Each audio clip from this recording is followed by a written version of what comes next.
Welcome to the Independent Artist Podcast, sponsored by the National Association of Independent Artists. Also sponsored by Zapplication. I'm Will Armstrong, and I'm a mixed media artist. I'm Douglas Sigworth, glassblower.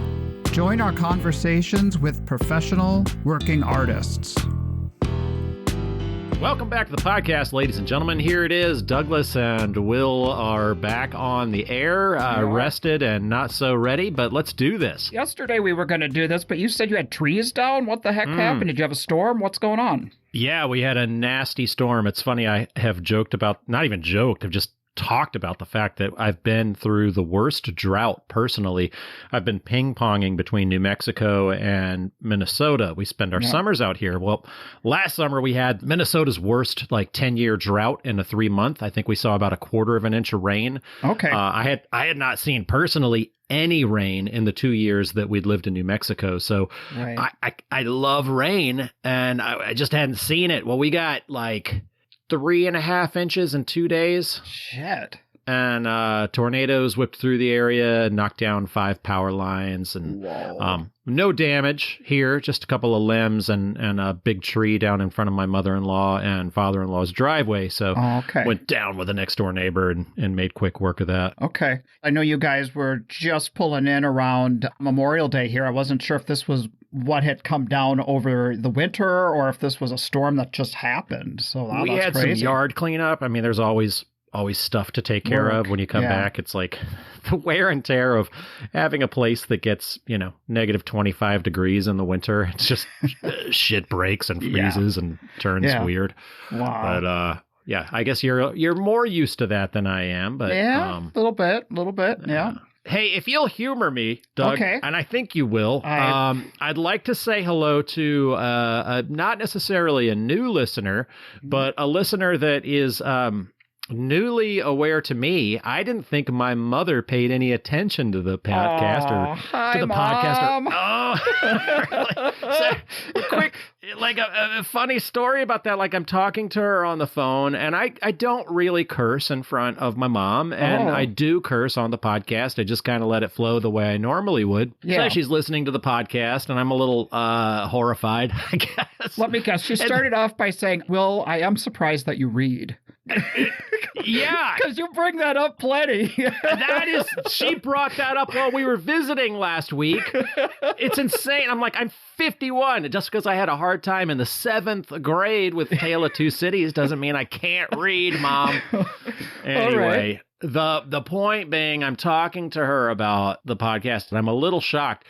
3 seconds later, I just switch back into full Will mode, and it's she asked me a question. I was like, I don't fucking know. Well, there you go. And I'm like, excuse me, Mom. Sorry. I didn't mean to drop the F-bomb, but it's no surprise to you folks out on the listener land. So she's used to it. Now she knows that it really isn't a script that you're reading from, that this is actually her son. Exactly. Doug isn't just scribbling and it's like, okay, now tell somebody to go f*** themselves. Hey, so you just got back from a show that you picked up on the fly. Tell us all about ACC Baltimore. It's been talked about before, about my whole trials and tribulations with Artisphere and COVID and not being able to do the show, but being on the road with a full booth and being ready for a show. I was taking my wife to Baltimore. We were setting up, and I was setting her booth up. I was talking to the director, and I kind of half jokingly was like, look, if you have a cancellation, here's my card. I'm not technically craft, but if you have an empty spot. Technically craft. You are not craft, okay? I'm crafty.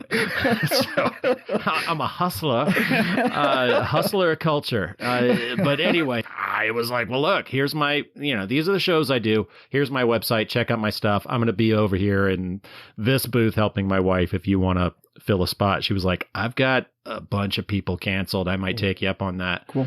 So anyway, she took me up on it. I set my booth up. How'd it go for you? Well, I learned a lesson. What's that? The American Craft Council show is for craft. And the people coming to the show want to see craft. And I'm not and craft. you don't do craft. And therefore, if you're doing the math along at home, they didn't want to see me. So I quickly learned that. I had zero interest in my booth, and I quickly abandoned my booth and just went over to my wife's and hawked jewels. Okay. You know what, Doug? I love the ACC folks, and I love that show, and I love that it exists. Yeah. Well, what do you love about it?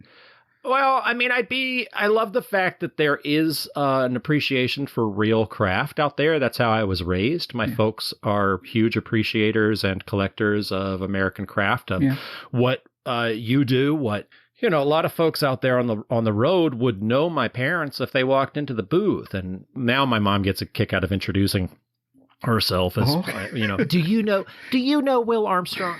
That's cute, but they're She's like 6 degrees of separation famous now. I guess.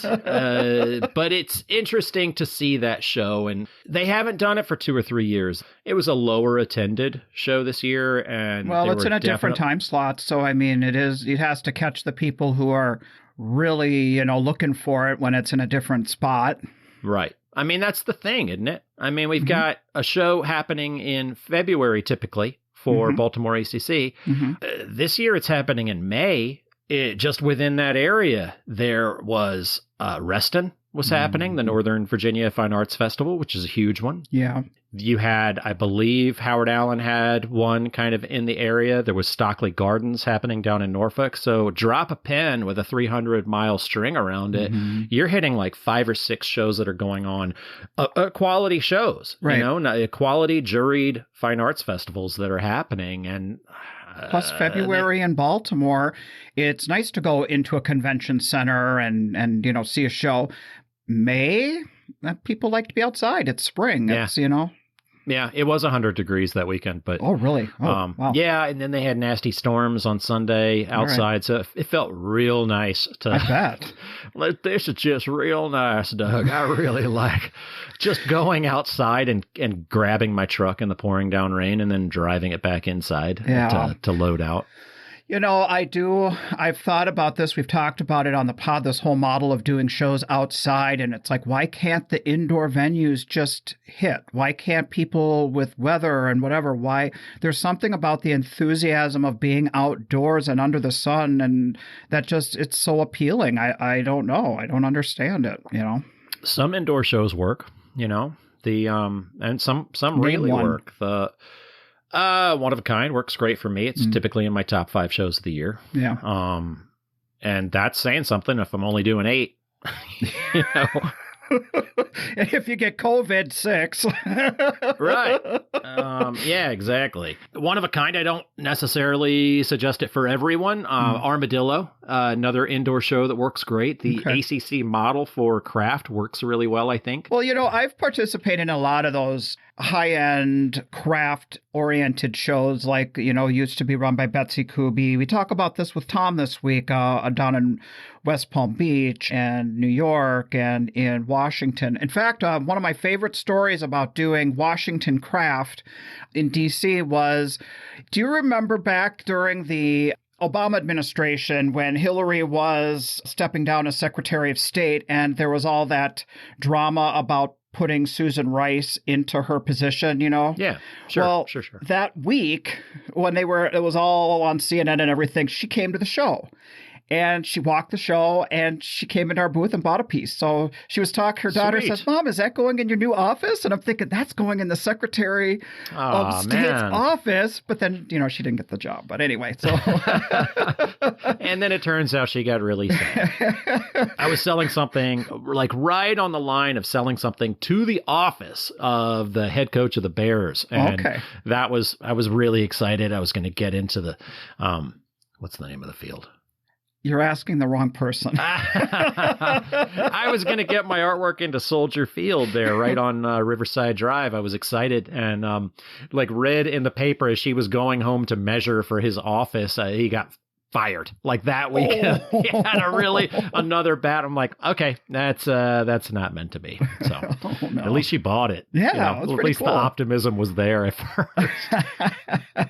You know what, Douglas? Another thing that happened at that Baltimore show besides me taking my first zero, like my very first complete zero, was the who cares? Who gives a shit? Sometimes it's your turn.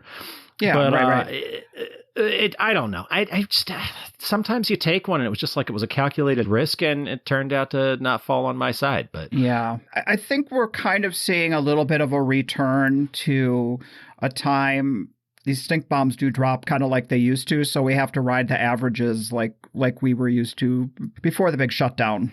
Yeah, we'll see. I don't know. I'm nervous going into the summer with the economy and everybody saying the sky is falling again. So we'll see where that takes us. Yeah, right. I think you're right. I think there are a lot of us that are holding our breath to see what happens. But, you know, we've built our careers on faith and on putting ourselves out there, and we get through. We'll get through. We just have to. Yeah. We just have to be flexible and adapt.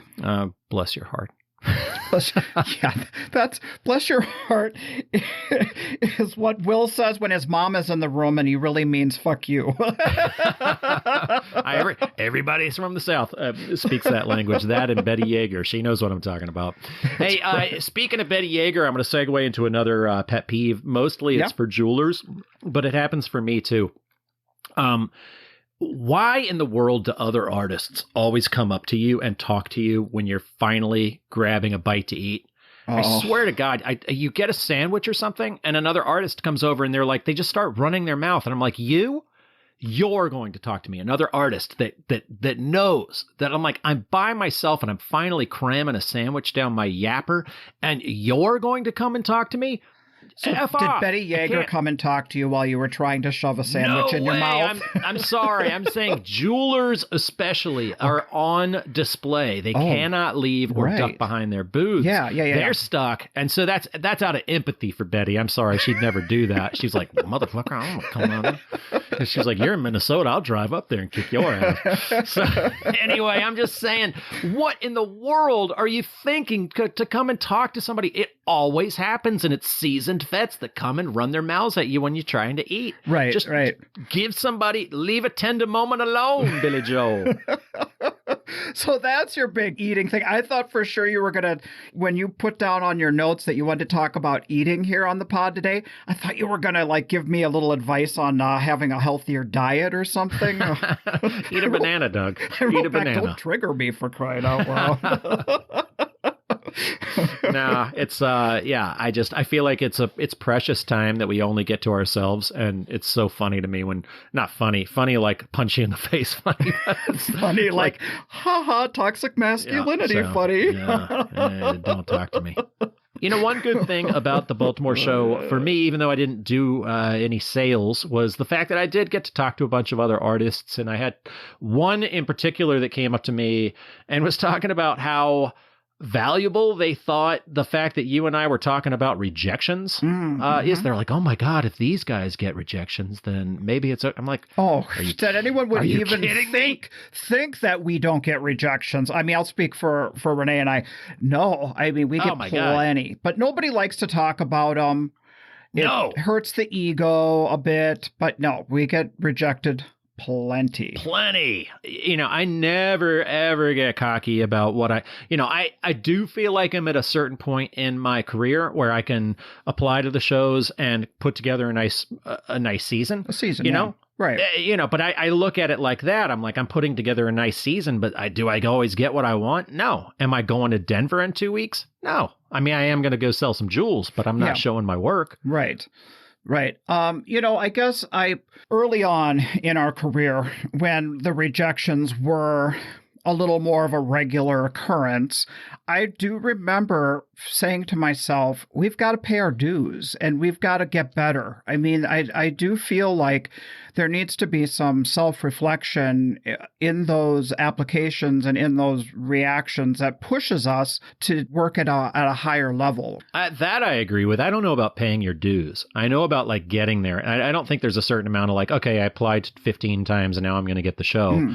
I do think. I understand that me using that phrase, that's what it would mean. I guess what I mean by paying the dues is showing up, and the showing up alone isn't the paying your dues. It's the showing up and learning learning how to get better, learning how to have a better booth, learning how to make better work, all of that stuff. So that's my dues. Yes. Also knowing where your work fits. Yeah. Because a lot of times people are getting rejected from the same show year after year. And it's like, well, maybe that show is trying to tell you just that your work doesn't fit. And it's like, well, it could be A+ work, but they don't want it in that show because they're going for a different feel for the environment. I am also quite fortunate that my wife and business partner is of the mindset of when we do get a rejection, she might have that momentary second of disappointment, but she makes that mental switch so quickly too. All right, wasn't meant to be. We'll make it up somewhere else. And she doesn't stay down on that for very long. And that's good because this perfectionist over here can really get his head into a spiral. We've heard. We've definitely heard. Hey, I got another question for you. Do you think that more letters to our inbox get more applications? Do more letters to our inboxes get? Yeah, like if the deadline's coming up for oh, no. Like say like the one from this week, for example. Yeah, it's like I got an email every day, and I got to tell you, like by the end of the deadline, I was actually going, "Oh shit, maybe I should apply." I mean, I guess my reaction to that is when I get it day after day after day, it's like maybe they're really hurting on their application numbers, you know. Okay, but right. I thought they were trying to build panic in me because it was working. I shouldn't tell them that. They're going to get more chipping away at you. Spam.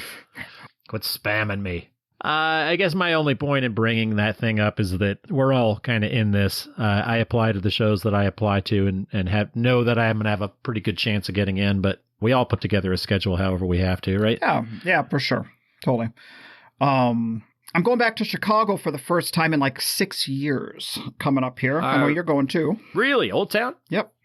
Nice. I gave that area quite the break for a while. Did you give the area a break, or did that area give you a break? They were getting a little bit uninterested in what we were bringing to town, so I said, see ya, I'll be back when you missed me enough. That's how that story is going there. Yeah. I don't know. Do you have trouble in Chicago or Chicago works for me.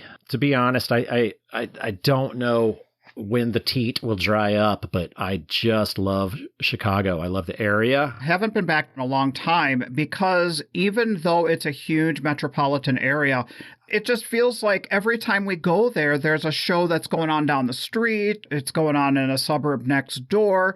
And you know, whether or not people like what you're making or what you're showing up with, there's still that feeling of, well, I'll catch you next time. I'll go to your website. There's nothing special or new about it because they happen everywhere out there. I don't know, Doug. I think that's an old tired trope. I feel like in Chicago, like that's just something that people say. Like, I will give you this, the big producer that's there in Chicago, I have a feeling like my customers have said that those shows tend to look the same. So they'll hit one and they'll assume that you're going to be at the next one as far as that goes. But as far as Chicago goes, I found it to be very neighborhood centric. I do big work, so I have the opportunity to tell where people live because most people want it delivered. So I'm delivering at Old Town. I'm delivering like Old Town and Wicker Park. I'm delivering within like, I don't know, a 2-mile radius at most. Most often it's like a 6-block radius, and I'm right there in that section, in that neighborhood. If I'm doing a downtown show, it's downtown. I look at their address and where they want it delivered, and 9 times out of 10, I'm not moving the truck. I'm just wrapping it up in case there's weather and walking it the 2 blocks to their apartment. So I do think it's a pretty neighborhood-centric show for me. You know, I see your point, what you're saying about the whole neighborhood thing. Last season, we had talked about, you and I, that we wanted to kind of look into that whole idea of show promoters and talk to them. And, you know, we kind of went down that road, but then it started to feel like just this hard conversation to have because their business model is built on the backs of artists. And so it just felt like when we'd have conversations that we might have on the pod, it was hard to not have it sound like we're promoting a particular promoter, for example. Right. Yeah. But one of the conversations that I had with one of these promoters was they said that each of the locations that they set up a show, it is almost like its own thing, its own community behind it. And they also used this point. They said the shows are going to be created with or without them. So they feel like if they were just to step back and say, we're not going to do a show over here, for example, that somebody else will jump in and do it for them. So they would rather do it in their particular... It does. It sounds like a virus. It does sound like a virus. It's happening here anyway. It's like if somebody's going to be in charge of this fungus, it might as well be me. There are people who are such fans of some of those promoters out there, like in Florida and Chicago. They feel like they will do all their shows. They like how they're produced. They like how they're marketed. And that's great. I'm not saying that we shouldn't have them. For a particular person, that's great. One of the things that I do like about the promoters, it's like, look, if you're having a hard time with jurying, but you know your artwork is good and it's up to a certain level, if you can jury into a promoter show, you're done. You can just do those shows if you want. So not my business model, but it's some people's, and I'm not gonna take a dump on it if that's what it works for. But he'll take a dump on our guest today, ladies and gentlemen.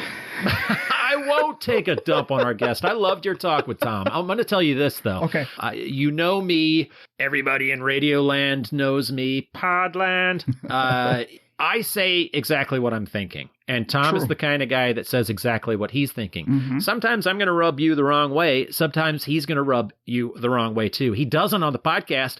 But when you said that you had him on, I was like, this asshole? I'm like, stop, seriously? I'm serious. It's like I ran into that guy actually at Baltimore ACC the first time, and he rubbed me the wrong way. He was in the middle of something, and we tried to have a conversation, and I was kind of like, this guy's a jerk.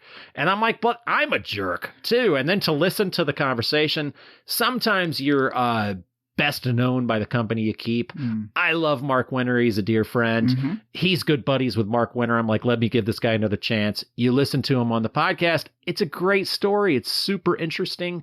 I feel like I know him different. I have a different appreciation. You can catch any of us at a bad time. Like, let's say if I'm eating a sandwich and you come talk to me, it's going to be out of my booth. Exactly. I love the fact that, anybody that's listening is never going to interrupt my lunch again.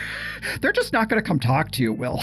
That's kind of happening. It is. That's it. Well, I'm really excited to share this talk with everyone, with me and my friend Thomas Wargin from Menominee Falls, Wisconsin. This episode of the Independent Artist Podcast is brought to you by Zap, the digital application service where artists and art festivals connect. Hey, Will, do you remember the old way of doing these applications with red dots on the slides and self-addressed stamped envelopes? Do you still have a rotary phone, Douglas? No, I don't remember that. Well, I just like that they were with us back then when we made the switch from analog to digital. It's a huge switch, and now Zap is the industry standard. And they're always creating features that make our lives easier, too. So I do like what Zap does, and I do like that most of the shows I apply to are on Zapplication. Exactly. So I personally appreciate what Zap is doing, and thanks for not making us reinvent the wheel every single week like we used to have to do. That's a pretty cool wall behind you. So the house was built in 1845. So what you're looking at is the outside of the house. I'm sitting actually in the backyard. The part I'm sitting in now was built in 1960.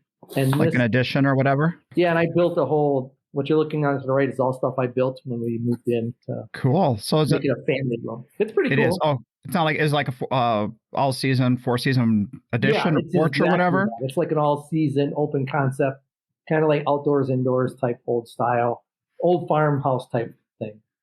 Nice. Like a typical artist buys an old farm to start his studio and his artistic stuff, and that's the way I was brought up. You got to be an artist and get an old farm. Yeah, and that's how I did it. Nowadays, it's churches. I'm seeing all these artists with old churches. We went through that phase too. I was like, oh, should I get an old church? That'd be kind of nice. Yeah. But I spent too much of my time in church when I was little. So there's too many ghosts rattling around those places. Yeah, I don't go near them. Exactly. Well, I'm glad we're able to finally make this happen. We've been trying to do this since, last August or something? Well, we had a strange year last year, remember? Oh, yeah, I remember. I haven't been, last year because I haven't done shows in like 3 years. Yeah. I took off a year because I had a bad shoulder. I had a surgery, had it replaced. And then I got a job because I didn't think I could do sculpture again. Like a jobby job type thing? Yeah, kind of similar to what I had before I quit. Reason I quit is because I didn't like to work for somebody else. So now I'm back to doing sculpture again, but I might change sculpture.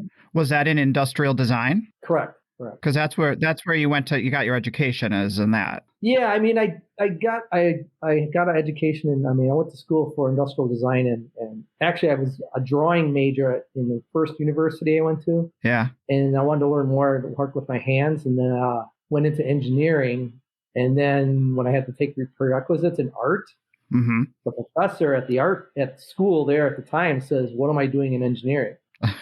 So I decided like you're in the wrong field, buddy. Yeah, he thought I was in the wrong field. So I think it was like 2 years later, I switched to Milwaukee Institute of Art and Design. Okay.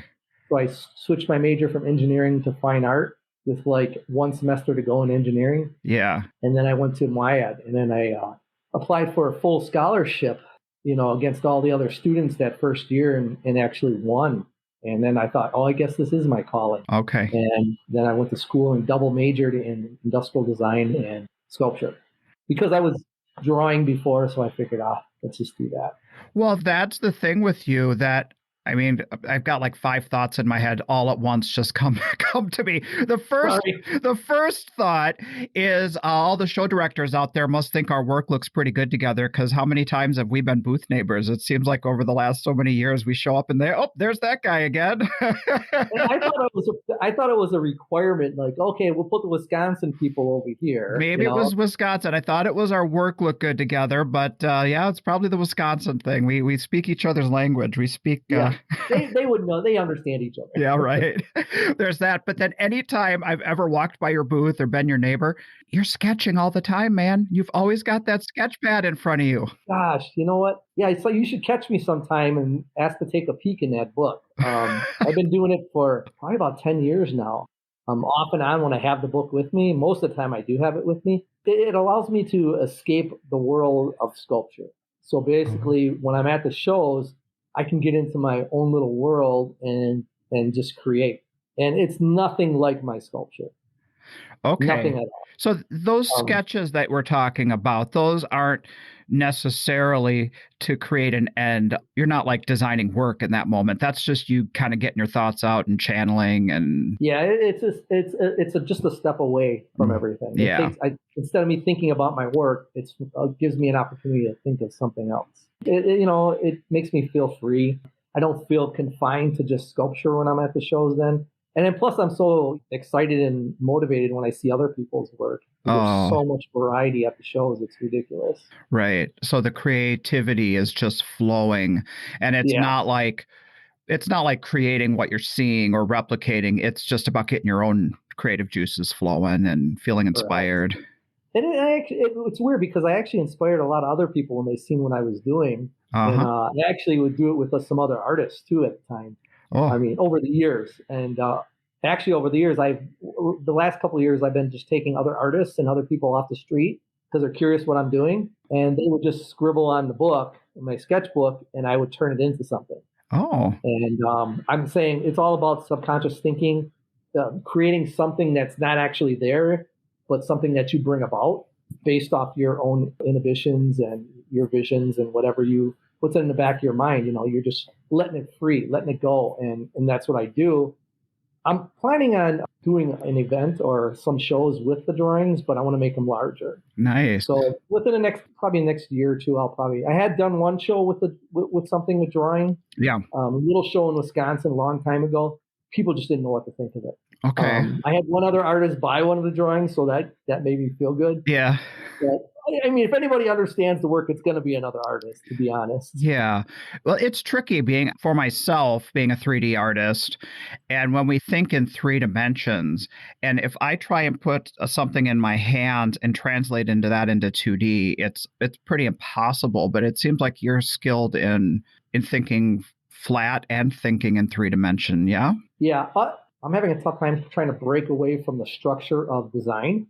What I mean by that is in design, it's methodical. Like kind of math, kind of mathematical. Yeah. There's, you have ways about creating your work, like as well as you do. Mm-hmm. There's a process Mm-hmm. that you do, like me with my sculpture. There's a process that occurs before the final outcome. Mm-hmm. And what I like is, for a while, I was experimenting with the sculpture because I do sand casting. I was experimenting with new processes. I mean, I was getting some really neat things that were happening that nobody's ever seen before. Mm-hmm. I just never could get a big enough body of work together to do something. And it seems like we make most of our financial gain on the street by people relating to the work that they see. Mm-hmm. I've noticed that doing the shows over the years, some of the people that have the most exciting work on the street are people that shouldn't be on the street, are people that are usually way up there in a different thought level. Mm-hmm. And if you enter that thought level, you're not going to make a living on the street. Mm-hmm. That's just my opinion. Yeah. But I think as a creative artist, we strive to be at a level that you don't care if anybody understands your work or not. You just want to do something uniquely different. That's just my thoughts. So are you saying that there is, doing the outdoor fine art festivals, that there is that kind of need for it to be relatable and sellable and product kind of visioned, as opposed to some of these other events which you've been getting into lately that are more highbrow? Well, it's more the controversial type work, which is more conceptual. Yeah. I'm not sure if all artists on the street do the same thing I do, but I know I've seen a lot of them at some of the venues that just go to look around because they just like to be inspired. And it's what I mean by that is this conceptually, you couldn't put when I've been to a lot of the major events in Miami and New York, and even in LA, it's just a whole different thought process. Mm-hmm. And I'm one of those people for fun who sits and watch YouTube videos of people traveling through galleries in London or upstate New York or whatever. And it just, because I like to see what's out there. Not more or less to get motivated, but I want to see where the artistic environment or the fine art world is going.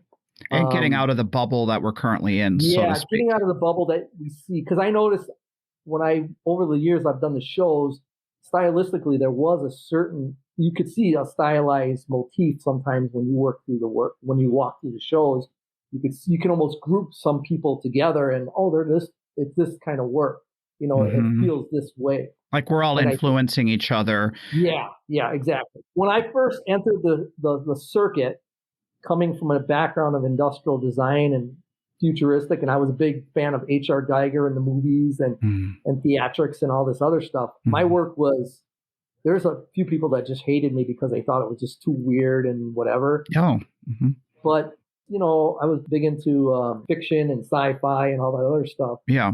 But it was just cool to look at, and nobody was doing anything like what I was doing a long time ago. I was almost ahead of my time, is the way I feel, like 30 years ago. Okay. If I took the work I had 30 years ago, I could probably easily take that work. Like if I went to Japan, I've been to Japan a couple of times. I took that work to Japan 15 years after I actually had shown it. Okay. And it was actually very well received there. So it was, okay, gotcha. It just tells me that, and they're really into they're into the cutesy stuff now, but there was a futuristic movement there at one time, a very futuristic feel. Yeah. And I think eventually things are going to change again. Mm-hmm. I mean, we have a whole new world, which I think of fine art that we haven't even tapped into on the street. And we're just starting to get into it in the last few years. And you know as well as I do, it's the digital world. Yeah. And I do have something lined up with Chris Vance coming up down the road in a few weeks. We're going to be talking NFTs and getting into that sort of thing. And that's a whole new world for this, Yeah, I think and I think the world that they haven't tapped into yet. And I've been watching that movement since it started probably 2 years ago, where it heavily started. Mm-hmm. And it's like, oh, wow. I was very pleased to see that, because even my daughter, who just graduated from art school recently. Oh, cool. Very heavy into the computer graphics nowadays. Really? In most of the universities. Mm. You're saying that's in the curriculum? That's something. Yeah, I mean, actually, there is no more. When I was young, they definitely had a program just for sculptors, just for oil painters, people who were doing etching and lithography and all that. Today, they group it all into one in a lot of universities, and they'll just call it studio arts practices. Oh. So it's no longer being separated or starting to overlap them so that you have a diversified skill set and a lot like you're touching base on a lot of different mediums. Yes, exactly. Okay. Exactly. Matter of fact, I wanted to go back and get my master's degree, but I felt like because I took sculpture at MIAD in the university I went to, I didn't want to take more. I actually went for a few summers. I went and took some glass casting classes, glass blowing. I took a summer. Did you? All right. Jeremy Colpita. You know who Jeremy Colpita is? Of course. Absolutely. Yes. Uh-huh. Yes. I mean, Wes Hunting. I went to his studio a couple times. I was really fascinated by the way he was working. So I took some glass stuff, not with Wes, but I really went to watch him at his studio a few times. Geez, Tom, you're making me feel like I'm not working hard enough here. No. I don't think we even talked. I mean, this was, oh God, it had to be about 10 years ago when these guys were still, they don't go on the street anymore. No. Those two guys that I mentioned. Yeah, for sure. Yeah. I mean, so I wanted the cast class. And there was really nobody really doing that much. Jeremy and his wife were doing it a little bit. They sure are. His wife is actually doing more of it. And I seen her work Stephanie Trenchard. Yep. Yeah, and I really liked her work a lot. So, and then I actually set up my whole studio, one whole part of my studio just to do glass casting. And then did a lot. I did that for like one summer, maybe about a year. And then I just, the shows got busy. I was touring in with metal and I just had to do that. Gotcha. So I still have all the equipment there and just haven't touched it. Okay. Well, jumping back to when you got started 30 years ago, I know one thing we've talked about is your initial body of work was more what you described as eye candy. And then you really wanted to transform your work into having, telling stories and having a point of view. Can you talk about that? Yeah. I mean, like heavy into design and stuff that was fictional way back then. Yeah, I was just building the skill sets. I was still learning. I mean, I did a lot of mixed media stuff as well back then, but mostly 3D mixed media, but just in a different way that people are doing it today. Mm-hmm. I was really heavy in the process. Once I knew all that and started working in the bronze, I mean, the only reason I used aluminum and wood because I could afford to do that. I had I had access to that material. That was back then. So you're working mostly in bronze now. My first piece, first piece I ever did was just hand pouring aluminum in a flower pot and buying some leftover parts and carving into some like fence posts and stuff that I would incorporate into my work. Sure. And then some pewter work. Okay. And those shiny aluminum things I was doing a long time ago. And I could carve into wood, so I did that too. I mixed wood with it eventually.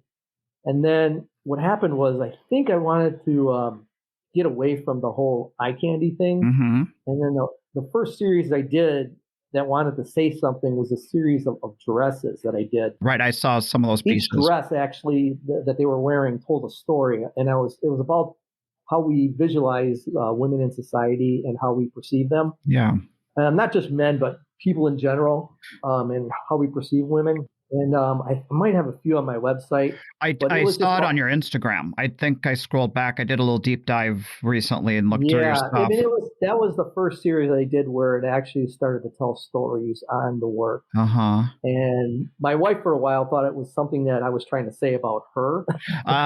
Said, no. It's just what I know best is how you relate with the person you live with a lot. Yeah. She's a very giving person and all the people I meet. So, it's just my thoughts on that, on women in society. Well, did it take you back to like your relationship with, say, like your family? I mean, your mother's a hard worker. Oh, yeah. Yeah, I think my mom was very watching how giving she was, but her giving led to me kind of reflecting on people in general because I grew up in a foster family. Okay. And the foster children we had weren't normal foster children that you would normally, a normal child. It was my mom was the kind of person who always took in a child that was less fortunate. Okay. Mostly physically handicapped children, children that were mentally or physically abused by their parents. Wow. Kids that were in gangs. That's the neighborhood that I grew up in. I mean, there was a lot of kids like that. So we had a lot. I mean, we always had about like 6 or 7 children in the house. And I was the only adopted child. Oh.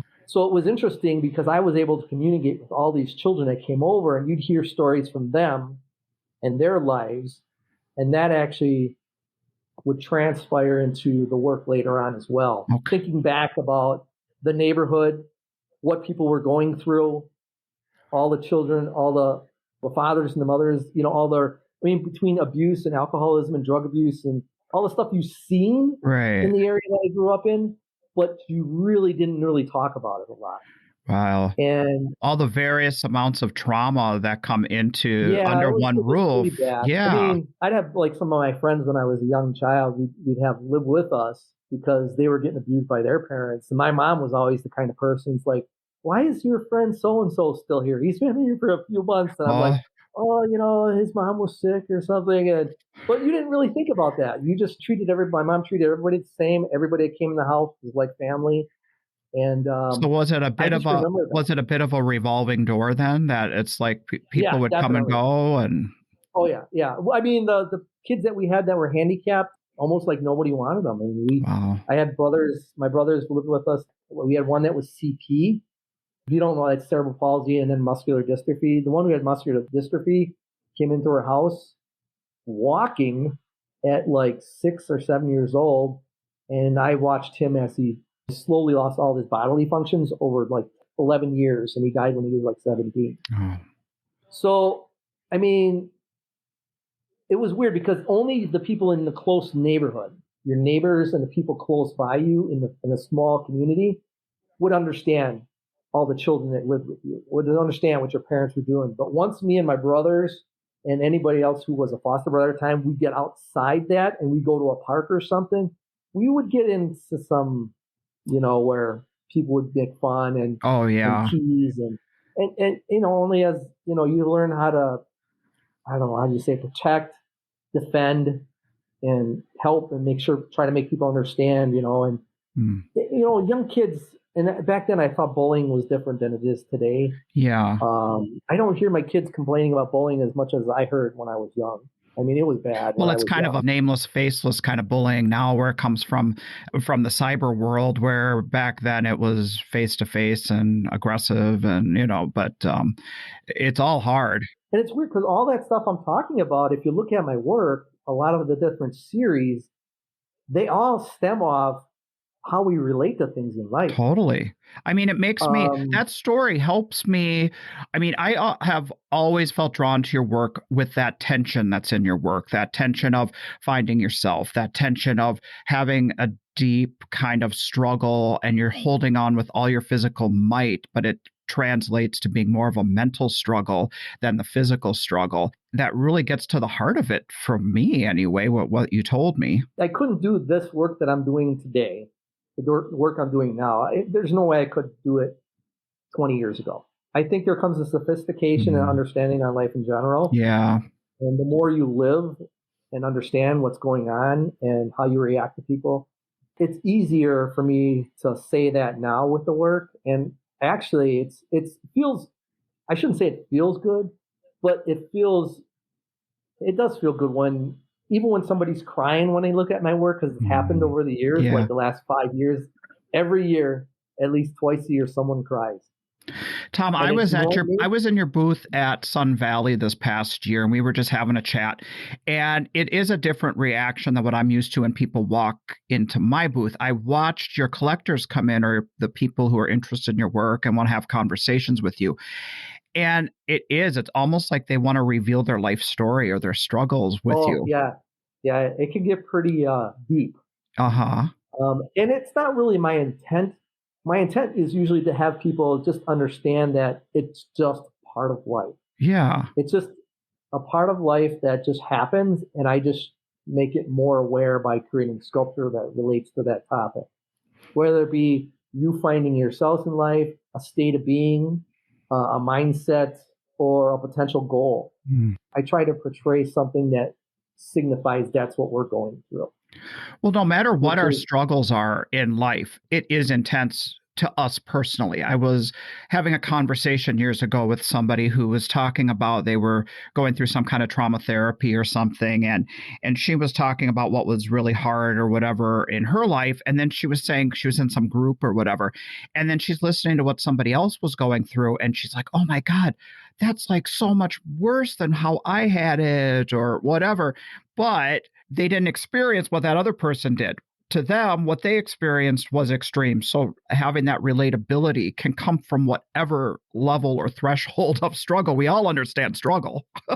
And I kind of say I'm doing what I do because, I mean, when you go to art school and you study art and stuff, and it seems like way back in the past, there's always some artists making renditions on politics or things that were going on in society. Okay, yeah. I mean, even caveman paintings are referencing what they were dealing with just to live. Like societal issues. Yeah, I'm just doing the same thing, but in a different way. It's very deeply personal work for the viewer, definitely. And it sometimes scares me. Sometimes I kind of want to, one of the reasons why I do my sketchbooks and my drawings, because I get to escape from the realities of everything and then just go into a different world. Oh, wow. Someday you'll see those. I walk by your booth and I think I hear my dad singing the Beatles song, "Boy, you're gonna carry that weight." That's like my mantra when I walk by your booth. Yeah, it's funny because I tell people, I said, the people who look at the work and if they just see a guy carrying a stone, that's all you see. Yeah. But if you open your mind, you could actually see a lot more than that. Oh, yeah. So I'm almost forcing you to look beyond what you see and go beyond and interpret what you see. Yeah. So I kind of like doing that. I'm not running out of ideas, but I'm kind of at the point where I feel like I've said, and I think there's another phase of me coming somewhere. Okay. I mean, I don't know what you're going to see in the next 2 years, to be honest. I know the sculpture is really difficult to be doing nowadays. I mean, I'm sure you deal with the same thing as you get older. You find out, man, the work's getting harder to make. You mean the physicality behind it? Oh, yeah. For sure. Anything three-dimensional, I think there's some physicality behind it where you gotta say, oh, I don't know if I can do this anymore. I've talked to a few sculptors over the last few years, ever since we've been doing shows, like 25, 30 years. Mm-hmm. And over the last few years, you could tell the guys who pour their own metal and the guys that are hammering and doing stuff that, you talk to them personally and they say, yeah, it's starting to get a little hard. I'm not saying that everybody has to pour their own metal. I just started, and I feel guilty, but I just started looking for foundries and working with the foundries to help me out a little bit. Because after a shoulder replacement, I can't make the big works anymore that I've been wanting to do. And I think that's what I want to do. I mean, the pandemic actually gave me a great opportunity to do bigger works. Well, that does make me want to transition into that next issue. First of all, one thing that I find interesting about what you do, you got away from the mechanical aspect of it. And in a lot of sculpture, it can be like a real mathy thing. Like you create your mold, you pour the mold, and that's your thing. But you really work with components. Mm-hmm. You cast pieces and you assemble so that each sculpture you make, it's a one-off. Yeah. It's like, you know how it is. I know you do glass, and you can kind of create similar things, but I showed people a few of the sculptures they did that had the same name. Yeah. But different compositions. And as an artist, I don't want to really make the same thing because there's no creativity involved in copying what you just did. But there's some creativity of figuring out how can I make it a little different so that this is still unique. And it just drives you to be creative and continue to work. Because if you're just doing the same thing, you're doing something mundane. Yeah. That's just my opinion. It just keeps me. I think it's maybe because of, if you feel like I feel sometimes I have a little ADD. It's because it's like, I need to do something different. So it just keeps me going. So I have no idea what's going to happen. I mean, to me, even making a visual sculpture that's similar, but making it 3 times larger, doing that all over from scratch, like the piece that I did for the apartment building in Wisconsin here in Milwaukee. The piece named the Artisan, right? The Artisan. Uh-huh. And that was something they saw at the Milwaukee Lakefront show. I did a small version. When you say small, give us scale. So what was the one that was seen in Milwaukee? Maybe It was a 12-inch figure. Oh, it was. Originally. And then you turned it into a how big? 20 foot? Yeah, that was probably a 9-foot figure, and then the ring was like 6.5, 7 feet round. So what happened was, when I did that body of work, I needed a break from the storytelling for a while. Okay. So I went back to my thoughts on, my kids were in gymnastics, everybody was in sports. I need to do something that just signifies some kind of like what it takes to achieve that sort of physicality. Mm-hmm. So if an actual man could balance a ring on his feet, it would look like what I did, but what did that actually individual go through in order to achieve that feat? And that was my thoughts, because when I used to go, my sons were in gymnastics, and when I used to go watch them, I would say, nobody sees how he trained for 5 years to do this one trick. Everybody just sees the trick and goes, wow. Yeah. But they don't see what it took. And so to me, when I did those pieces, a whole body of work that signified that type of thing, it was to say, but nobody really knows. So my whole story behind that was, you see the feat, but you didn't see what it took. So think about what it took to be able to do something like that. Wow. The dedication, the hours, the intensity, diet, everything it takes to get to a certain level to achieve something that you didn't even think about, except for what you saw. Like even when you watch a football game, people think, oh, my team, yeah, great.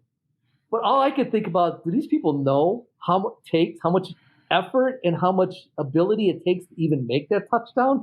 Well, it's the frustration as artists dealing with the public. We all deal with that. Oh, yeah. How long did it take you to make that piece? And we all do well, it took me 20 years plus an hour or something. You know what I mean? It's like you try to justify it. Yeah, right. It's all the hourly thing, which we've talked about on the pod here. But I see what you're describing in that piece, that sculpture you made.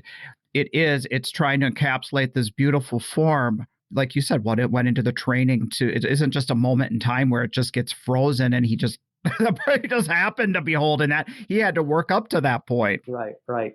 I mean, that's the way I thought about when I was making it. Cool. The really fun thing about that piece is I was with another sculptor friend of mine finishing it up, because I didn't have the space in my studio. Mm-hmm. His name's Mark Winter, by the way. Yes, he's a good guy. He's coming up here soon on the pod too. He might have already aired after. I don't know where we're at with timing, but because we do these a little out of order. But yes, he's in line. Oh, excellent, good. Yeah. That was it was interesting. Yeah, because I remember when we both took it to his studio, and I've never had it fully assembled yet, and we put it fully assembled in his studio. And we had it on a crane, and I was like, and this was what I was thinking in my backhand. I go, it's good design when you take the cabling off and everything. The whole sculpture stood on that one 12 by 12 inch plinth at the bottom all by itself. Yeah. And I didn't have any way to know where the center of gravity was or anything, but it stood all by itself. We just kind of both looked at each other and go, ooh. Right, like the balance. You could have taken the supports off and then the thing tipped over, and then you'd be like, exactly. Back to the drawing board. I thought for sure, the ring was going to tip it one way, but it was like the weight was so visually, that tells me that as a visual person, that you got the balance of something, it worked. If it works visually and it actually transpired that into this large piece that I couldn't even see completely together, and then all of a sudden it just stood by itself, I was like, I had to pat myself on the back. That for sure. Science and physics supported your design idea. Yeah, exactly. Unknowingly. Well, let's talk about the process of getting pushed into such a big piece like that. It started small. A collector had an idea of what they would want to commission, and you step into that working that big. Tell me about that process. Well, with the company is called Wimmer Associates. Okay. They're an architect firm that does condominiums, high end and medium type end. And this was a high end one. Okay. And they just wanted a piece that signified sort of the strength behind what it takes to do something or whatever. And I said, sure. And then when they picked that piece out, I was like, I didn't even know if I could do something. And actually, the piece was only half that size. So they saw you at a regular show that we typically do on the street. They saw me at Lakefront Festival of the Arts, and they wanted to know if I could do that piece larger, like almost human scale. And I said, sure, I can do that at human scale. And that's our first reaction all the time. It's like, you bet we can do that. Yeah. And I was like, because I've done human size molds and stuff. Yeah. And I was like, yeah, I can do that. So I kind of figured it. Then I went to the site, and this was during the pandemic. And I stood there and I'm like, this piece is going to look so small. Oh. So in actuality, I went and said, I tell you what I'm going to do. And I didn't ask for any more money. Matter of fact, I didn't make that much money off the piece, but I knew where it was going, and I wanted something substantial because I wasn't sure if I was going to even be doing sculpture for a long time anymore because of my shoulder. Yeah. So I wanted to do something that was going to stay for a very long time. So I decided to make it 3 times the size of what they actually paid for. Okay. And the goal behind it was to have something there that was going to be in our area where we live, something that I did, and that was going to be there after I passed away, if all need be. And they picked out the material, and they picked out everything else and the finish and all that. And I didn't really think about the money. I was just more or less thinking about the achievement. Could I do it? Right. So it was all driven off whether I could do it or not. So basically, everything was from scratch. And that was during COVID too. So basically, that could be your sole focus for a good amount of time, right? Correct. Mm-hmm. Correct. The problem is at the same time, I got 2 other commissions for full-size figures, and so in theory, not as big as the one that, in theory it was, but in practice it didn't turn out that way. Yeah. So I was super busy during COVID with only 3 pieces of work. Oh gosh. Which was a lot of work, but get paid as much as I would just doing street shows. Mm-hmm. But I was at home, I was confined, and I was doing what I wanted to do. So that's how I got through COVID. It really got my mind focused. I mean, I couldn't wait to see. Actually, I was really excited about the big piece, only because I didn't know if it was going to work. But so it was a puzzle. It was like that puzzle to solve, right? And I remember when I was a designer at Harley Davidson. Mm-hmm. I was a designer at Harley Davidson, mechanical designer, doing work for Harley at the time.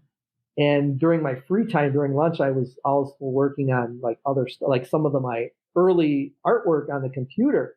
And the engineers would always say, that's never going to work. That's never going to work. So I guess that right then and there, when the first piece I did on mixed media piece was designed on the computer, but I was hoping to make it so that someday I could have everything else done and I didn't have to do anything. Like at work, when I was working at Harley, I just designed everything. Somebody else made it. Mm. But in the studio, I design it and I make it all. Yeah. So it's a different scenario. You're invested in every step along the way. Right. Every step. Yeah, I do.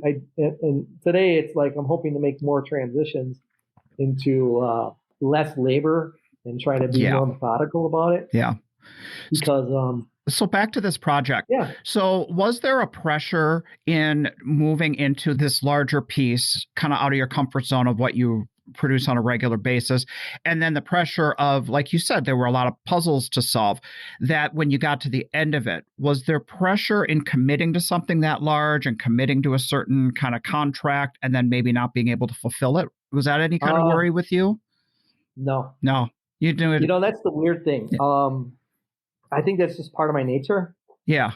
Even like when I quit my job and my wife didn't have a job and I said, I'm just going to be a full-time artist. And that was 20, 25 years ago.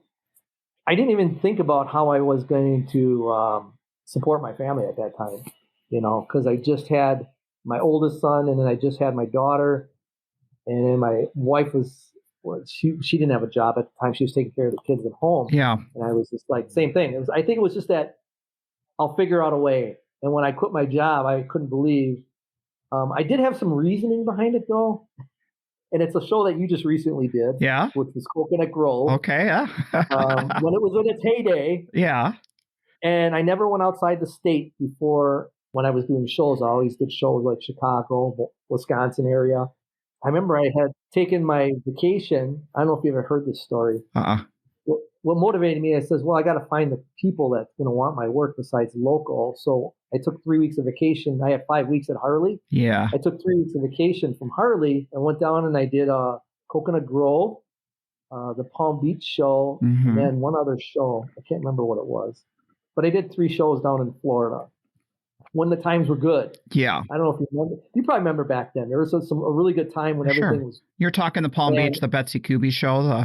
Yeah. I remember that was a wonderful show at that time. It was always done really well. Yeah. And she was a really good promoter, I thought. Yeah. Well, anyways, I had matched my income. I actually did a little bit more than I would do at Harley in a whole year.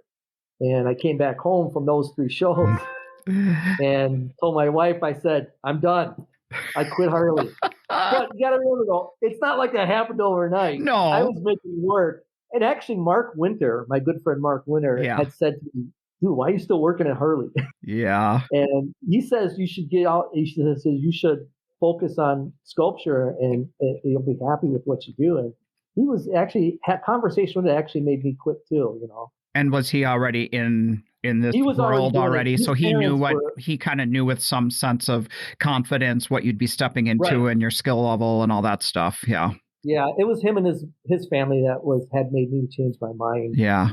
Working for a company and just doing my own thing. Mm. Yeah, he's a real good guy. His mom's a really wonderful woman, really good artist which motivated him. Sure. And then it just how that trickled down the line where I saw him at a show, in a local show here where his studio is and where I live, years ago, like 30 years ago. And I said, oh, and he's, I saw he lived in Menominee Falls and started talking to him, visited with him, talked to his mom and seen his mom at a few shows. Yeah. And then I just basically, like I said, and then after I did those 3 shows in Florida, came back home, I had 2 weeks of vacation. I put in my 6 weeks notice right there. Don't you feel like coming from humble beginnings and a background where, like me included, a hard-working family with not a lot of money, don't you feel like you kind of have a little bit of a sense of you can't fuck up, that you can work hard, and it's like you're not afraid of not having anything? Like, you know that you can get by on little and you can just kind of, it's all up from there? It's weird because, you and I have been doing shows for a very long time. Yeah. I mean, I know that in the circuit, most of the people in the circuit like I do. Yeah. There's people in there I know that don't do the circuit anymore because they didn't like it's like the stock market. You never know if you're going to make any money or not. Yeah. And I was always, when I did the shows, I was always had a number in my head. Mm-hmm. I got a feel for the crowd over the year, got a feel for what people wanted to see, and just focused. And once I knew who my audience was, I knew that I could create a living for myself, basically. Mm-hmm. And as well as I do, it's like once you feel confident about your abilities at a certain time, then you're like, I don't have to worry really. That's why I came back. Yeah, you can ride the ebb and flow without having it just be too emotionally difficult to manage. Yeah, right. Yeah, I do like being my own boss. Oh, yeah. I wanted to talk about a few years ago, you've kind of started to branch out into a new level of shows. You started in with going down to Florida for Miami Art Week and doing some of the shows down there as an individual artist. And now you're kind of stepping into this collective gallery thing. Can you talk about that whole process? Yeah. Well, all of us have tried the gallery scene, and there's still some of us that do the gallery scene. Mm-hmm. Still doing the gallery thing. What I didn't like is it takes me a long time, as well as it takes a lot of other artists, a long time to make their work. And to give it to a gallery, and then you sign contracts, which usually, whether they work or not, that's something to be said. We can't rely on 10 pieces going to a gallery and then pay our mortgage as well at the same time. Especially if it takes you weeks to make pieces. I could do like 3 months worth of work, and how that 3 months locked in a gallery for 6 months. If I had 4 or 5 galleries, well, that's going to take me at least a year and a half to 2 years to make work to go in that, unless I do additions from a sculptor's. There you go. Yep. And I may do that eventually as a retirement thing, but at this point, I still don't have the mindset I kind of like going in the studio and what am I going to make today? I think I'm going to make this. I want to make one of these or try to make something different, Isn't it kind of a hard hurdle to get over too, that we invest so much into making it? And it isn't so much the having to share the money. It's almost the mental thing of giving away half to the person who's going to sell it on their own time, where we can sell it so much easier than. Well, the other thing I like, and I'm sure you're the same way. Yeah. I don't see the reaction to people's faces if you had your work in the gallery, you're not seeing that initial reaction to somebody's face when they see your work. For sure. When I do the shows, you'll see the reaction to people's faces, and that actually fuels you. It does. It's like, somebody that appreciates me. And it exponentially improves where you're going to go with it. And it's hard to even to describe what that means, but it's so subtle. But it gets the ideas flowing for something different. Right. Exactly. Yep. But so you started in with doing shows down there during Art Week. How many years ago did you start that? I think about 8-9 years ago. I think I did a little show called Spectrum. Okay. I research and do my demographics. I look at the demographic stuff and do a little bit of research first. When I first did the first show I did there, I was only doing medium-sized 12-inch figures. And I was like, I want to do bigger, but I want to get an audience that will appreciate the larger pieces. Like when I would do street shows, I'd take one larger piece and put it out with a bigger figure because, I think about, I need something to bring some people in. They'll appreciate something that's more relatable in scale. Yeah. But then all of a sudden they walk in, they've seen something they can afford. Whereas the bigger events, I would bring a more percentage of the bigger works. Plus your investment's higher in the shows. I don't know if there's not, I did talk to a couple people on the street who do street shows, and I've seen them in some of the events, but a lot of them don't stick with it. They don't like to invest the big dollars in those gallery type things, especially if you're promoting it yourself. The last show that I did this last year it's called the Red Dot. And that was a step up for me from a show during Art Miami Week I was usually only do artists owned shows where they charge you an artist fee and they give you a small space. Okay. And that's the kind of shows I was doing. But this year I decided to pick a few other artists, mostly figurative. And I actually gave my daughter, who just graduated from college, an opportunity by showing some of her paintings. Awesome. I was like, okay, I'm just going to do this. And when I called up the show asking for about booth fees, and everybody knows how expensive it is to do shows during Art Miami Week at some sort of event down there. And it could range from if you're doing it as a gallery, from $15,000 up to 50 to 60 grand. Okay. Some of them even more. Once you get into the more prestigious events, you could spend up to $120,000 for a booth. The booth that I spent, financial wise, not many of us would. I think I spent a total of $15,000. And was that spread between other members of your collective gallery? No. And that's what I see other artists. I've seen other artists when I've gone to SOFA and there'd be an artist collective. Yeah. And then be everybody would pitch in $3,000 or $4,000. And I was like, you know what, I could do that, but I can't make it cohesive then. So then after you do, if you just do it yourself, you're running it as that you're showing a cohesive line. Everybody's work flows together. Whereas I noticed everybody's paying that everybody's butting heads. Well, we all paid. How come you got more real estate than I do? It seemed like a lot of people, I've seen it. I don't know if it still happens. And I've heard the horror stories of people working together to try to show their work. Mm-hmm. Not everybody knows what they're bringing. So all of a sudden somebody will bring this piece that takes up you don't get a 4x4 space to put your sculpture. You only get a 2x2. Why'd you bring this 4x? And I've heard them. Gotcha. But I've heard the story. So is your collective led by you and you have your own curated artists that join you, but it's not we're all equals and we all get to squabble over how this gets designed. It's your gallery. And what's it called? Koza Contemporary. And what does it mean? I've never heard the term. It was just, you're not going to believe this, but maybe you will. Maybe I will. So what I did is a long time, about 3 years ago, I was watching an artist called Cause, who came from the street. I don't know if you know who Cause is. Okay, no. Kaws. Okay. So Cause is just street artist. I mean, I've always watched different movements in the world of art, and he went from being a street artist to being a major hitter in the contemporary art market. Sure. And I was like, it's just Kaws, and I was like, wow, what does that mean? And I was like, if you say it without knowing how it's spelled Kaws, but if you say it, it says cause. Oh. And if you think about what the word cause means, you're like, there's a reason for it. Right. But you don't know. But he doesn't say, he just says, oh, I just like the way it looked. And that's basically what I sat down and I just liked the fonts. Yeah. And then I looked at, all the different fonts. I looked at letters that I liked, and I just put them down on paper, and I just started mixing them up. I like, you know what? It doesn't have to mean anything. It just has to look cool. And it has a bit of a Greek letter feel, even though it's not, but it has. Right. I like the old master stuff. I really do. Yeah.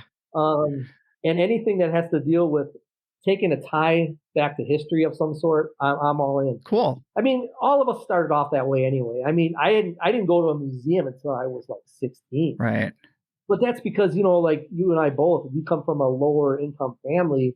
We didn't do much of anything in arts. I mean, like I said, my parents weren't really artistic at all. I mean, my adopted parents, I should say. Yeah.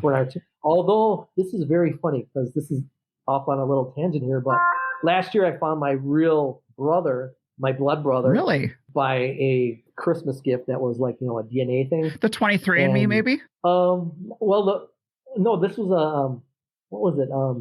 I forgot what it was. Ancestry, 23andMe. I think it's called Ancestry. Yeah. Ancestry. Okay, yeah. Exactly.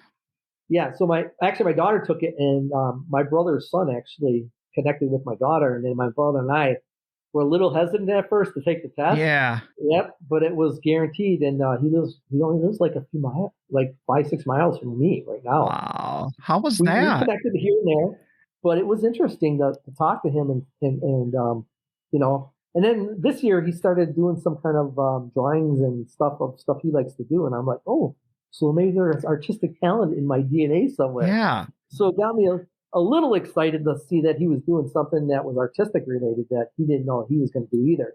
He had an injury that made him cause himself to retire early. So he ended up just started to draw and stuff, I think. I don't know. I mean, I talked to him, but not as much as I probably should. And is he a full blood brother or half brother? Yeah. Wow, yeah. That's awesome. That had to be an interesting turn of events for you. Yeah, it was. It was a little interesting. Although, when there are always I've talked to a couple of artists that were adopted that I'm close friends with. Yeah. And they were telling me their scenarios too, because I had talked to another artist from the circuit who was adopted and said he met his brother and his mother and family this past year as well. So we had a really nice conversation. He's a nice guy. So, wow. But yeah, it's interesting. But I do feel that your environment molds you a lot growing up. For sure, yeah. And like I said, I think the whole foster family thing actually really hit me on how I was going to do my current work right now. Okay, and how so?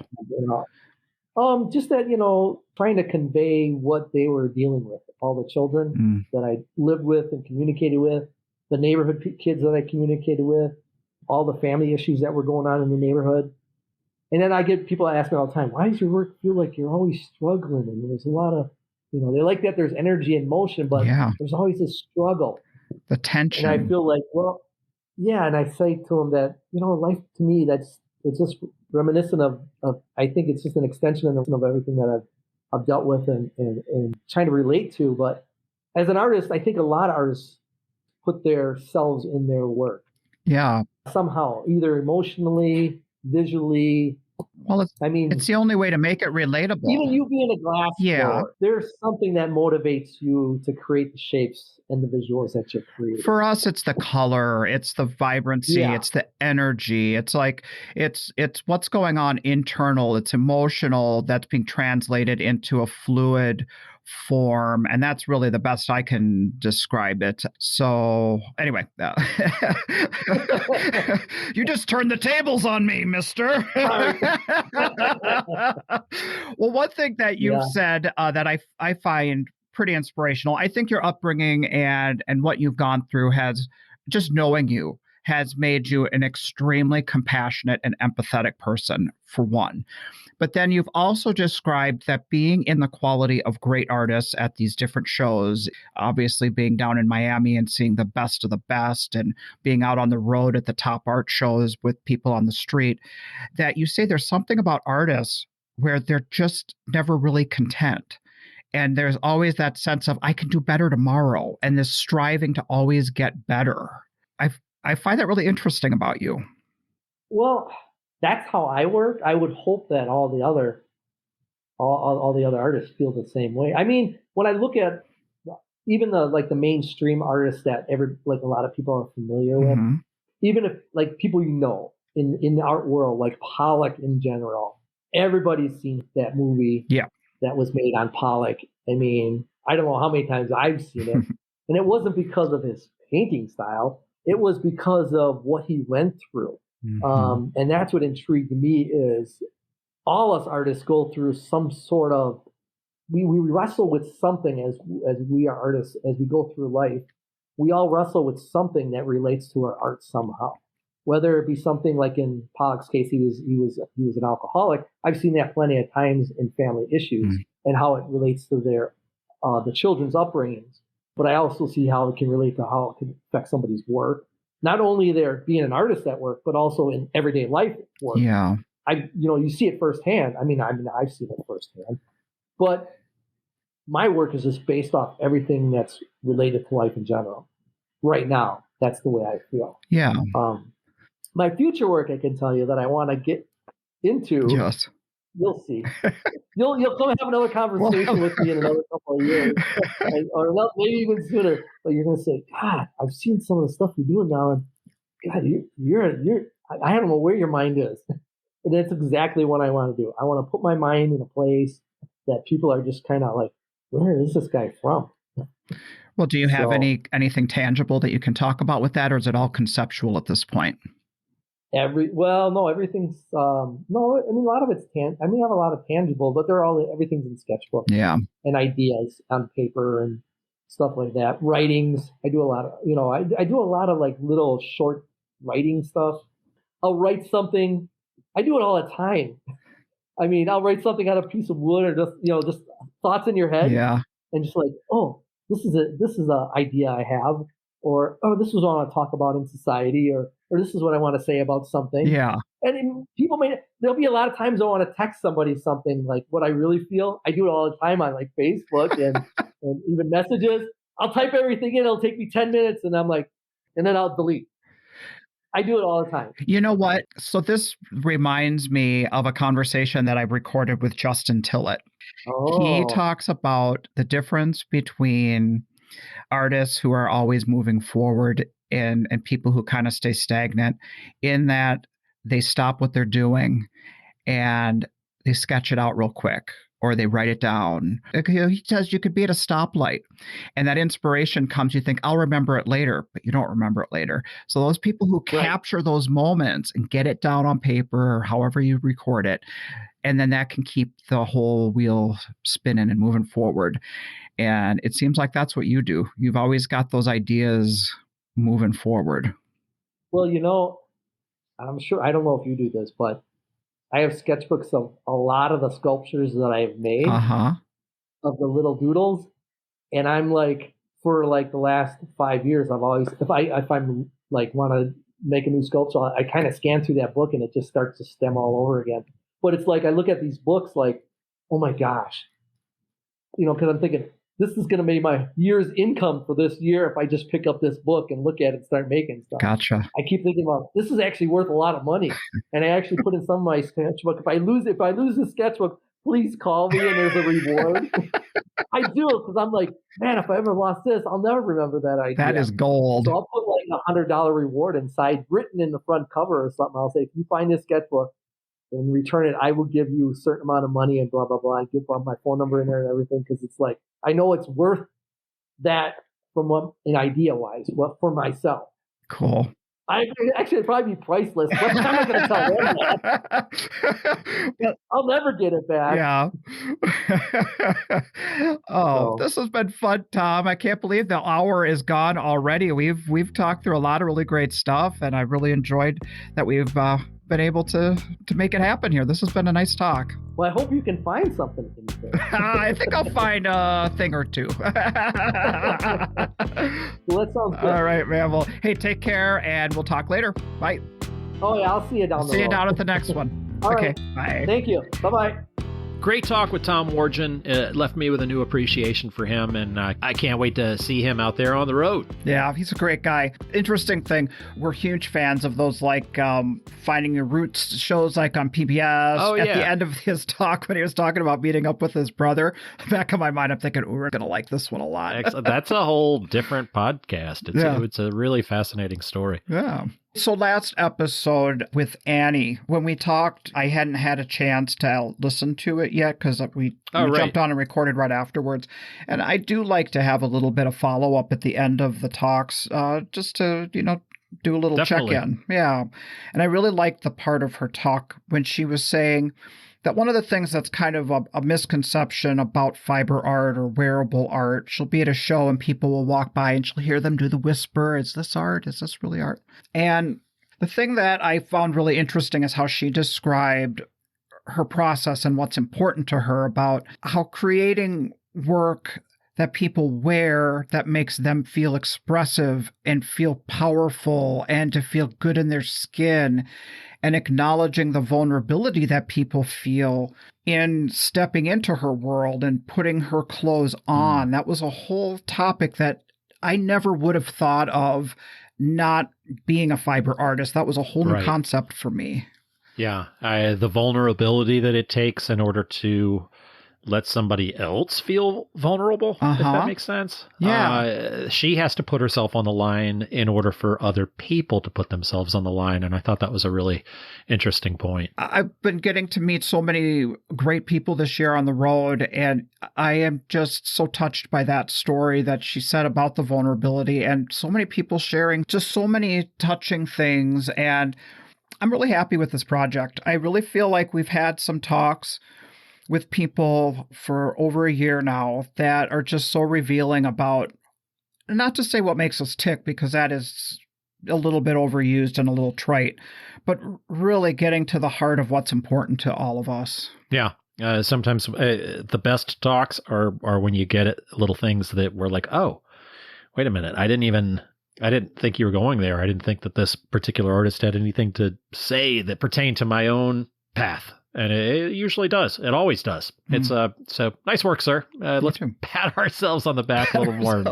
After you're on Apple reading all those 5-star reviews, did you have something that you wanted to bring up, a particular review, or no? This last review was pretty funny, I thought. This is from... The reviewer's name is Keeny Weenie. Is that Keena? Must be. And they say, so even though these guys don't have any murder stories, this podcast is so awesome. Even if I weren't an independent artist, I would still enjoy the banter and the stories that these guys dig out of their guests. I think they're great interviewers, and it's a must listen for any independent artist. So, ooh la la! Thanks for submitting that review to Apple. Anyone else want to maybe entertain us or have something clever and funny to submit? We'll share it on the air.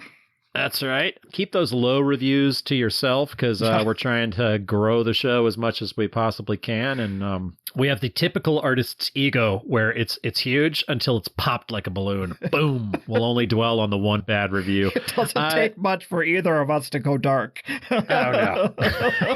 Clearly not.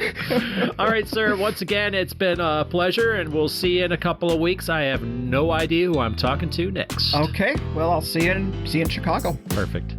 This podcast is brought to you by the National Association of Independent Artists. The website is naiaartists.org. Also sponsored by Zapplication. That's zapplication.org. And while you're at it, check out Will's website at willarmstrongart.com and my website at sigwithglass.com. Be sure to subscribe to this podcast to be notified when we release new episodes.